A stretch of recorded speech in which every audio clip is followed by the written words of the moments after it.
नमस्कार दर्शक बंधु आपण समस्त को मो चैनल को पुणी थे स्वागत करुचे। दर्शक बंधु भल समय आसीबा पूर्वरु तुलसी गछ देइथाए एही पांचटी संकेत। सनातन धर्म रे तुलसी गछ को प्राधान्य दिया जाए। माँ वृंदावती पूजा माँ वृंदावती को निज घर बाहर अर्थात घर अगणार घर बाहर डाहाण पाखरे रखी पूजा करने द्वारा घर समस्त प्रकार वास्तु दोष नजर दोष दूर होता है। जो घरे माँ वृंदावती नित्य पूजा पाई थांती सेही घरे लक्ष्मी नारायणकर सदा सर्वदा कृपा रही थाए। एबे जेतेबेले तुलसी गछ आपनकु भल समय आसीबा पूर्वरु बहुत प्रकार संकेत देइथाए। आज आमे सेही पांचटी संकेत विषय जानिबा। आज्ञा हाँ दर्शक बंधु तुलसी गछ जेतेबेले आपणकर भल समय आसीबाकु थिबो आपणकु बहुत सारा संकेत देथिबो आपण देखि करी भी अणदेखा करि देथिबे। चलंतु आज मु आपणको बताउची से शुभ संकेत कोन जानिबा। आगरु महालक्ष्मीकर भक्तगण चैनल को सब्सक्राइब करी पाखर थिबा बेल आइकन को क्लिक करंतु। वीडियो को बहु मात्रा रे शेयर करंतु एवं कमेंट सेक्शन रे जय मां लक्ष्मी निहाती लेखंतु। आपण माने जानिथिबे जे प्रभु नारायणकर जेकोसी भी रूप को तुलसी पत्र भोग लगा जाए। तुलसी पत्र पूजा रे लगा जाए। बिना तुलसी रे प्रभुंकर कोनोसी भी पूजा असफल रही थाए अर्थात संपूर्ण न थाए बिना तुलसी। कारण तुलसी शालग्राम सहित विवाह होइचंती। आपण माने ए विषय निश्चय जानिथिबे। कुहा जाए तेबे दर्शक बंधु चलंतु माँ वृंदावती आमको भल समय आसीबा पूर्वरु प्रथम संकेतटी कौन देथांती। आपण निज घरे तुलसी गछ लगाइबा पई आनिथिबे। से कला तुलसी आपण माने नेई करी आसीथिबे। तुलसी तो श्यामा तुलसी कृष्ण तुलसी जहा कि आमे साधारणतः पूजा रे व्यवहार करिथाउ। या परे भी एमिति बहुत सारा तुलसी गछ अछि। जेतेबेले आपण कला तुलसी आपणको घर को आनिथिबे सेही कला तुलसी सबुज कलर र होई जिवो। आपणको सहित एमिति होईछि कि जदि होईछि कमेंट सेक्शन रे निश्चय बतांतु।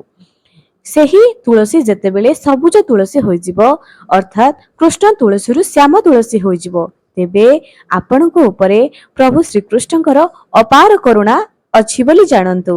तेणु करी तो एपरि होईछि कारण समस्तक सहित एमिति होई न थाए। एबे दर्शक बंधु एही तुलसी गछ जेतेबेले कला तुलसी रो पत्र जाग अचानक सेही पत्र कौन हबो पूरा सबुज कलर रो पत्र अचानक झड़ीबा आरंभ होई जिवो। केवल सबुज कलर रो पत्र हळदिया होई करी तळे पड़िबार अर्थ यह तो प्रकृतिर गोटी रूप जेपर कि पत्र झड़ा देई थाए पत्र पाची जाई थाए हळदिया रंगर होई जाई थाए यह तो सबु गछरे होई थाए। किंतु जदि तुलसी गछर सबुज कलर रो पत्र अचानक तळे पड़िबा आरंभ होई जिवो एहा भी एक बहुत भल संकेत अटे।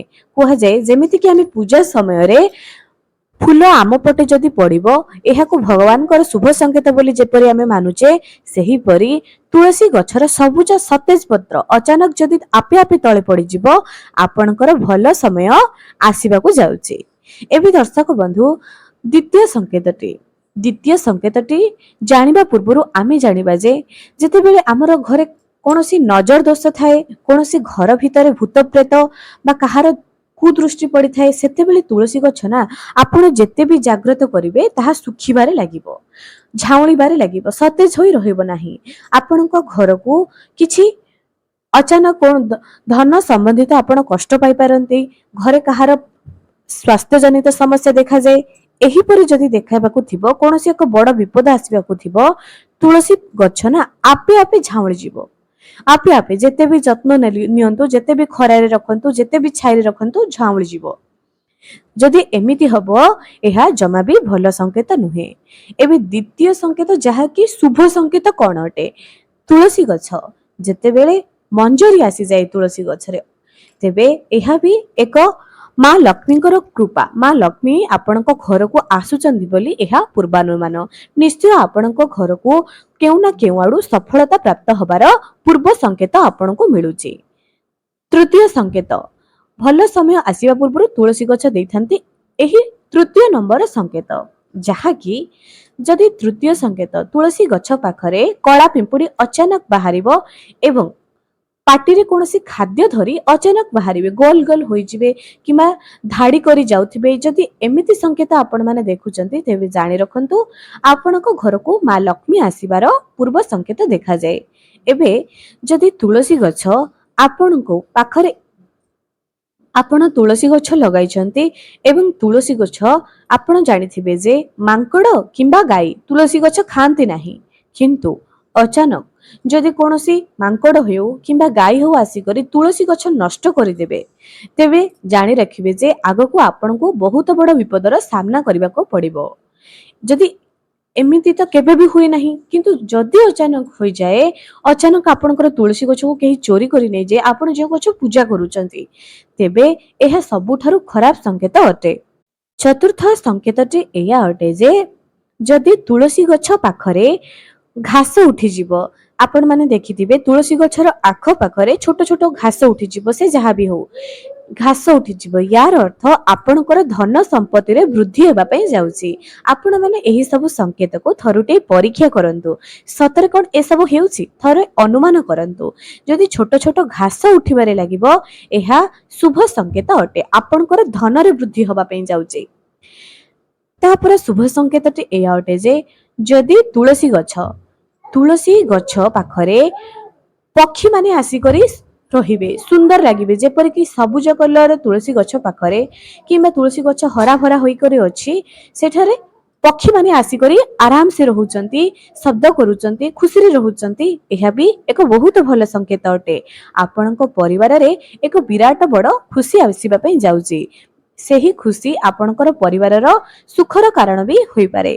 ତେଣୁ ଏହିଭଳି ସଂକେତକୁ ଜମା ବି ହାତଛଡ଼ା କରନ୍ତୁ ନାହିଁ। ତାପର ସଂକେତଟି ଏଇଆ ଅଟେ ଯେ ଯଦି ତୁଳସୀ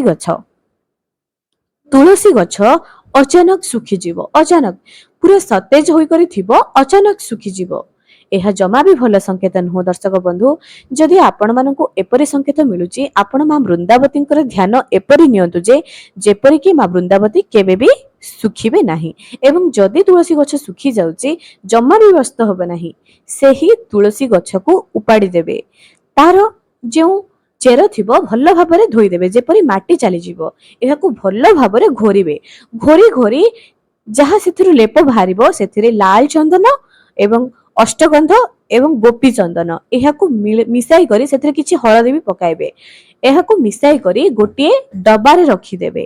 ଏହାକୁ ଭଗବାନ ନାରାୟଣଙ୍କୁ ସମର୍ପିତ କରିବେ ପ୍ରତ୍ୟେକ ଦିନ ପୂଜାରେ ଏବଂ ନିଜେ ବି ଗ୍ରହଣ କରିବେ। ଏହାକୁ ହରିଚନ୍ଦନ ବୋଲି କୁହାଯାଏ। ନିଜେ ପ୍ରସ୍ତୁତ କରିଛନ୍ତି। ତୁଳସୀ ଗଛ ଭଗବାନଙ୍କୁ ଏତେ ପ୍ରିୟ ଯେ ଆପଣ ନିଶ୍ଚୟ ଜାଣିଥିବେ ନାରାୟଣଙ୍କୁ ତୁଳସୀ କେତେ ପ୍ରିୟ ଅଟେ। ଏବଂ ଏହି ତୁଳସୀ ଗଛ ଯେତେବେଳେ ଶୁଖିଯାଏ, ୟାର କାଠିକୁ ଏକତ୍ରିତ କରି ରଖିବେ। ଯେଉଁ ଏକାଦଶୀ ଆସିବ, 7ଟି କିମ୍ବା 5ଟି କାଠିକୁ ବଳିତା କରି ଘିଅରେ ଡୁବାଇ କରି କୌଣସି ନାରାୟଣ ମନ୍ଦିରରେ କିମ୍ବା ଘରର ମନ୍ଦିରରେ ନାରାୟଣଙ୍କ ପାଖରେ ଦୀପ ଜାଳିବା ଏକାଦଶୀ ଆରମ୍ଭ କରିଦିଅନ୍ତୁ। ଏହା ଦ୍ୱାରା କ'ଣ ହୋଇଥାଏ ନା ଦୁଃଖ ଦରିଦ୍ରତା ଦୂର ହୋଇଥାଏ। ଏହା ଦ୍ୱାରା ଘରେ ଧନ ସମ୍ପତ୍ତି ବଢିଥାଏ। ଏବଂ ଦର୍ଶକ ବନ୍ଧୁ, ତୁଳସୀ ଗଛର କାଠିରେ ଯଦି ଆପଣ ମାନେ ସିନ୍ଦୁର ଲଗାଇବେ, ଆପଣଙ୍କର ସୌଭାଗ୍ୟବତୀ ପ୍ରାପ୍ତ କରିବେ, ଅଖଣ୍ଡ ସୌଭାଗ୍ୟବତୀ ପ୍ରାପ୍ତ କରିବେ। ଏବଂ ମା ବୃନ୍ଦାବତୀଙ୍କ ଆଶୀର୍ବାଦରେ ଆପଣ ମାନେ ସଦା ସୁହାଗିନୀ ରହିବେ। ଆପଣଙ୍କ ସ୍ୱାମୀଙ୍କ ଉପରକୁ କୌଣସି ବିପଦର ଆଞ୍ଚ ଆସିବ ନାହିଁ। କ'ଣ ଆପଣ ମାନେ ବି ତୁଳସୀ କାଠିରେ ସିନ୍ଦୁର ଲଗାଉଛନ୍ତି କି? କମେଣ୍ଟ ସେକ୍ସନରେ ନିଶ୍ଚୟ ବତାନ୍ତୁ। ତାପରେ ଶୁଭ ସଂକେତ ଏଇଆ ଅଟେ ଯେ ଅଚାନକ ତୁଳସୀ ଗଛ ଆପଣଙ୍କ ଘରେ ବଢିବା ପାଇଁ ଲାଗିବ। ଅଚାନକ ଆପଣଙ୍କର ପୁରା ସତେଜ ହୋଇକରି ଆସିବ ଏବଂ ଆପଣଙ୍କର ଘରର ଆଖପାଖରେ ତୁଳସୀ ଗଛ ଆପେ ଆପେ ଉଠିଯିବ। ଏହା ବି ଏକ ବହୁତ ଭଲ ଶୁଭ ସଂକେତ ଅଟେ। କୁହାଯାଏ ଭଲ ସମୟ ଆସିବା ପୂର୍ବରୁ ଆପଣଙ୍କର ଭାଗ୍ୟରେ ପରିବର୍ତ୍ତନ ଆସିବା ଆଗରୁ ଏପରି ସଂକେତ ମା ବୃନ୍ଦାବତୀ ଦେଇଥାନ୍ତି। ଜାଣିଛନ୍ତି କି ଦର୍ଶକ ବନ୍ଧୁ, ମା ଲକ୍ଷ୍ମୀ କେଉଁ କେଉଁ ଜାଗାରେ ବାସ କରିଛନ୍ତି, ୟା ଉପରେ ତ ଏକ ଅଲଗା ଭିଡିଓ ମୋ ଚ୍ୟାନେଲରେ ପାଇଯିବେ। ଏବଂ ମା ଲକ୍ଷ୍ମୀ ମା ବୃନ୍ଦାବତୀଙ୍କର ତୁଳସୀ ଚଉରା ମୂଳ ପାଖରେ ବାସ କରିଥାନ୍ତି। ସେଥିପାଇଁ ତ କୁହାଯାଏ ତୁଳସୀର ଆଖପାଖକୁ ସବୁବେଳେ ସଫାସୁତୁରା ରଖିବେ। ସନ୍ଧ୍ୟା ସମୟରେ ଘିଅର ଦୀପଟି ଜାଳୁଥିବେ ଏବଂ ସକାଳ ସମୟରେ ବିଧି ମୁତାବକ ପୂଜା କରିବେ। ପୂଜାର ମନ୍ତ୍ର ଆସୁ କିମ୍ବା ନ ଆସୁ, ଓମ୍ ନମୋ ଭଗବତେ ବାସୁଦେବ ଏହି ମନ୍ତ୍ରଟିକୁ ଜପ କଲେ ବି से खुशी होइथांती आपनको बहुत सारा आशीर्वाद देइथांती। तुलसी गछरे सब बेले लाल चुनरीटे ढांकी करी रखिबे एवं जेतेबेले खरार समय आसी गलाणी माँ वृंदावतींकर भल भाबरे ध्यान देबे जेपरि कि माँ वृंदावती को कौनसी प्रकारर कष्ट हेबो नाही। आशा करूची आजिर भिडियोटी आपण मानकु निश्चय पसंद आसीथिबो। आजि पई रहुची पुणी देखाइबो आगामी एक सुंदर भिडियो रे।